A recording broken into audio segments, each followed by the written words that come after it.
ہاں، السلام علیکم ورحمۃ اللہ وبرکاتہ۔ اللہ تعالیٰ سب کو اپنے حفظ و امان میں رکھے۔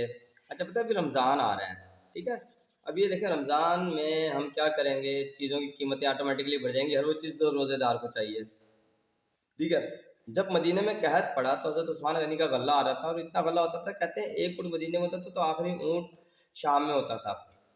تو جب حضرت عثمان غنی کو تاجروں نے قیمت لگائی، جی آپ ایک کے بدلے ایک کی روپے والی چیز 2 روپے میں ہمیں دے دیں، 3 میں دے دیں، تو آپ نے کہا مجھے اس سے زیادہ کوئی دے رہا ہے، اور آپ نے ایک وقت پہ اینڈ پہ آ کے کہا کہ سارا ہی غلہ میرا مدینے کے لوگوں کو صدقہ، ٹھیک ہے؟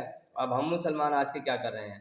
رمضان ہے، کھجی بھی 2 گنا 3 گنا قیمت پہ، وہ کیلا سارا سال کھوتے ریڑے ہوئے بکتا ہے 60 روپے 70 روپے درجن، وہ بکے گا 150 سے 200 روپے درجن، ٹھیک ہے نا؟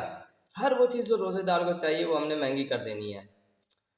اچھا، یہاں پہ ایک اور واقعہ سناؤں آپ کو کہ جب حضرت عمر بن خطاب کی خلافت میں روم اور فارس سے مسلمان لڑ رہے تھے، تو کچھ ایسے قبیلے بھی تھے جو نان مسلم تھے اور وہ مسلمانوں کے ساتھ لڑ رہے تھے۔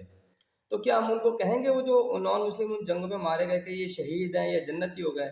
نہیں، کیونکہ وہ تو نان مسلم تھے۔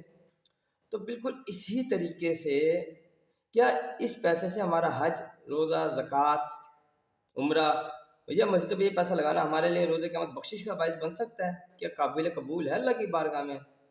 یقین جانیں بالکل بھی قابل قبول نہیں ہے، میرا ایمان تو مجھے یہی کہتا ہے۔